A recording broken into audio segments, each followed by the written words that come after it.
Hi, and so I had just spoken of Prometheus having conferred the gift of fire to the human beings, and in order to do that, he had to break Zeus's decree and steal fire from the Olympians. Specifically, he stole the fire from Hephaestus, the god of metalwork and forgery. He gives it to the human beings in order that they would have a chance in this, this vicious and brutal world of creatures with horns and claws and teeth. And again, Prometheus paid the price. He was chained to the Caucasus Mountains, and every day an eagle would eat out his liver, and every night it would regenerate, only to be repeated the next day. And this went on and went on and went on through ages until finally the hero called Hercules freed Prometheus from the rock in the Caucasus by killing the eagle. The myth just continues, like all the myths, and this is, I guess,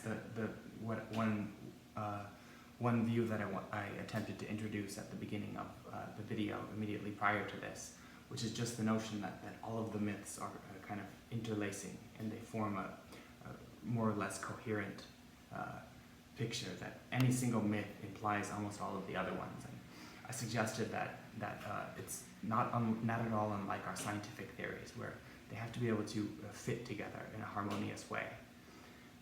It's very similar to what we've discovered too in sort of more philosophical ideas. In one of our discussions, we were sort of approaching the question of the possibility of selfless love. And we thought about it, and we realized that there's no possible way to even approach that question unless we have an understanding of what we mean by love, what we mean by the self, what we mean by life, what we mean by human being, what we mean by relation, etc. And it just again, it forms this picture of when we think of objects, we think of one object outside of the other objects. But it's something different when we're talking about ideas or when we're talking about interactions amongst gods, really. And so just the way that all of these stories, they are kind of interlacing, they're woven together.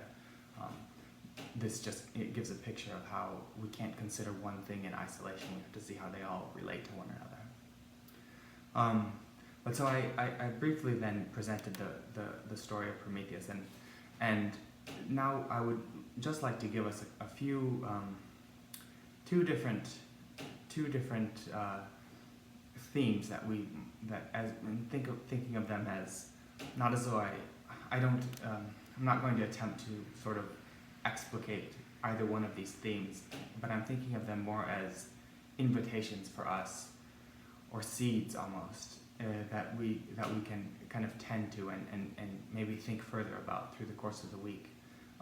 Also as aids to the reflection papers that you have. I hope some of the things that I say today will inspire creative ideas for your own reflections that you're writing for this week. And so the first theme that I wanted to introduce about the Prometheus myth is the notion of fire itself. And just like we've been doing this whole course, we can start by putting something forth, something that seems familiar, but then becoming philosophical about it, or critical about it, and beginning to wonder about fire. We all assume that we know what fire means, mostly because we can use the word, and we think we can see fire, and we've used fire. But then we can become philosophical or critical about it and say, do we really know what it means, or is it just that we think we know, we can use the word? In other words, do we have is our understanding naive, or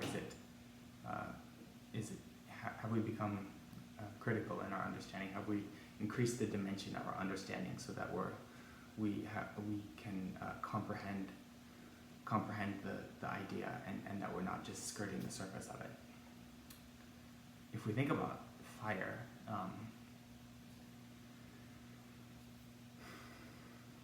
again, it's a word we use in everyday conversation. probably everyone, when I speak that word, everyone probably comes with an image in the mind, maybe a match or a candle or something. And there's nothing incorrect about an image like that, but I think the more we inquire into a concept of fire, the wider and the deeper, the more dimensions we'll discover. Because just to invoke a story that I told in an earlier video, it was the picture of Adam giving names to the animals. Suppose that we imagine ourselves back to a time that before we knew, again, now we think we know what fire is, and we think we have a scientific explanation for it. And to some degree this is true, but it might also, thinking we know might also prevent us from learning more or seeing more. It might blind us in a way. Thinking back to a time, suppose there was a time before people knew fire. They had to name fire. Where would you find the fire? What would you be looking for?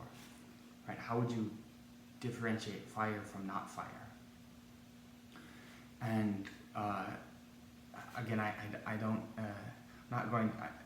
My intention is not to try to explain or explicate or give a total answer to this question, but it's more to invite us to imagine this, being tasked with this, sort of bringing something into being by recognizing it. We can think of, again, fire. Many people probably think of a candle or a match. But what is it about this, the flame, that makes us, how do we recognize the flame as an example of fire, as an instance of fire? Right? What is that flame an instance of? I remember reading a line from a philosopher called Hegel, and he said something along the lines of, he defined fire as materialized time. And I thought, what is he talking about?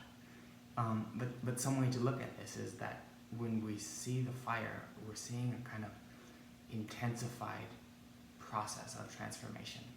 Like substances are being transformed before our eyes. Processes that ordinarily take a long time, are in a concentrated period, are undergo total transformation. You think of, again, the candle becoming, wood becoming ash. We also, we feel, we can think of the way that fruit takes the whole summer long to ripen. And so this is already a kind of fire process. It ripens by being in some ways burnt by the sun.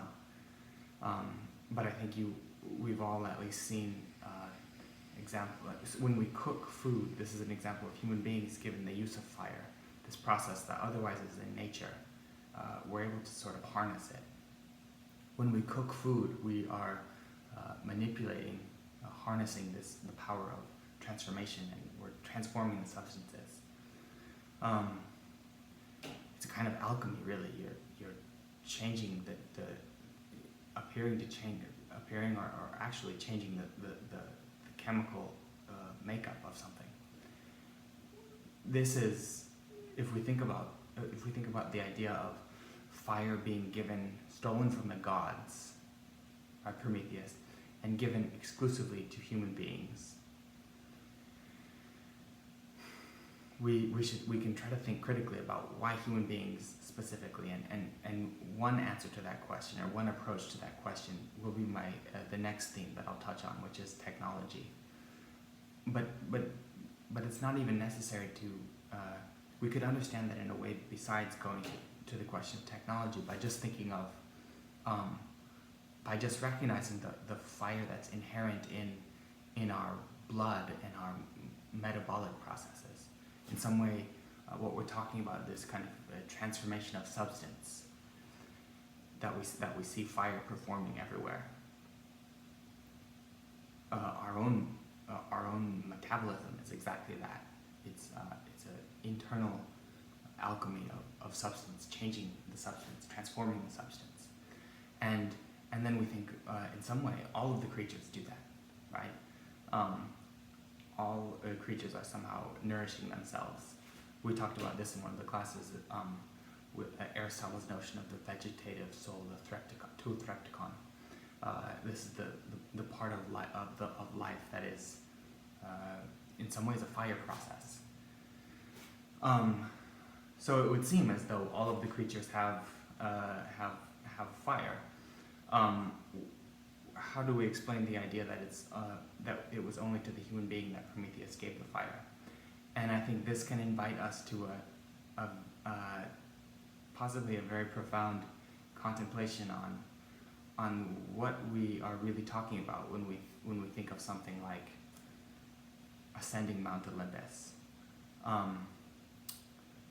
In other words, where does Prometheus go?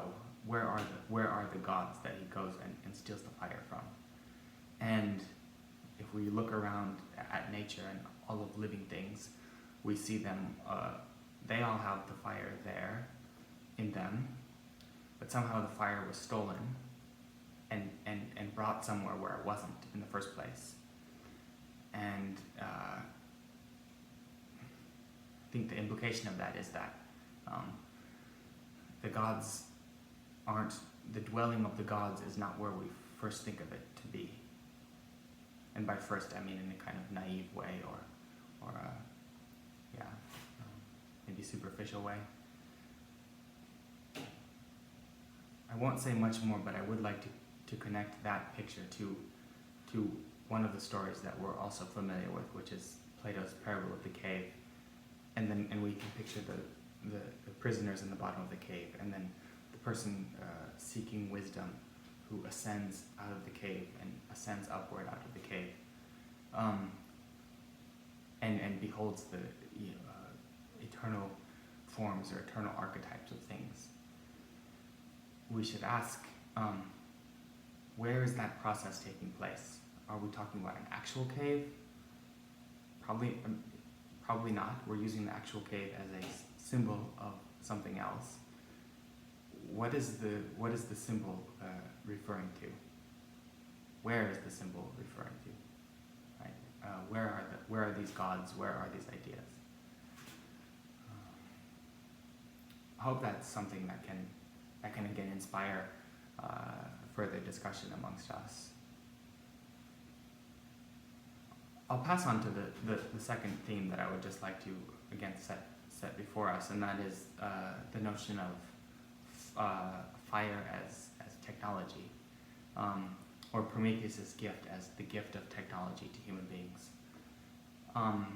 In some way, this is a very straightforward connection because fire, if we imagine the possibility of crafting things before human beings had the use of fire compared to after, there will be a profound difference. Obviously, the Iron Age and the Bronze Age, they depended on the use of fire in order to, again, like smelt those metals from the earth and make all the tools and weapons and swords, etc. But I think there's more to it too, which is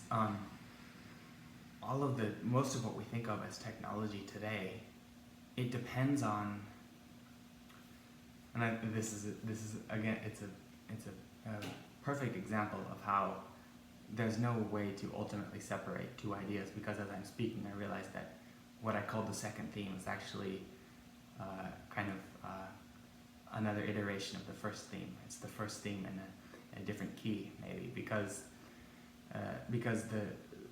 when we think of technology, what we're really thinking about is, or what categorically differentiates what we think of as human technology from things that are in some way analogous to technology. They're sometimes called technology by biologists. I'm thinking of something like when a chimpanzee uses a stone or a club, or birds will use sticks to catch bugs, for example.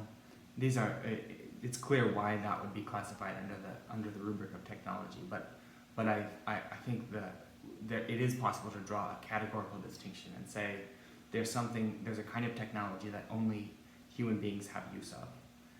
And that is a technology that makes use of an energy source that's external to the body, to the metabolism. So again, all creatures are basically endowed with a kind of inner fire, and I'm suggesting that that's one way to think of the fire of the gods.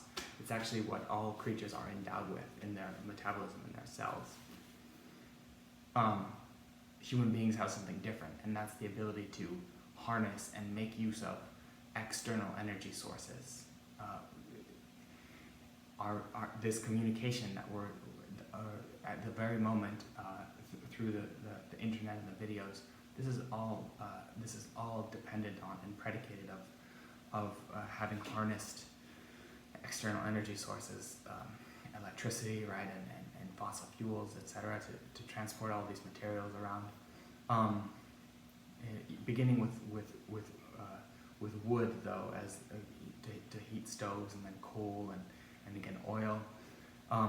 All of these are ways of sort of again carrying this fire outside of our own bodily dimensions, and carrying it into other places, like our field of activity. Also, like anything, it seems inexhaustible. There's no limit to how far we could explore these ideas, but I think that'll end now, and thank each of you for accompanying me this far, and I hope we can go further together, and we'll do that in a different forum, though, and I hope to be exchanging with you through the discussion forum, and also through your individual reflections. And so that's where we can carry on this conversation. So for now, my best wishes, and until next time.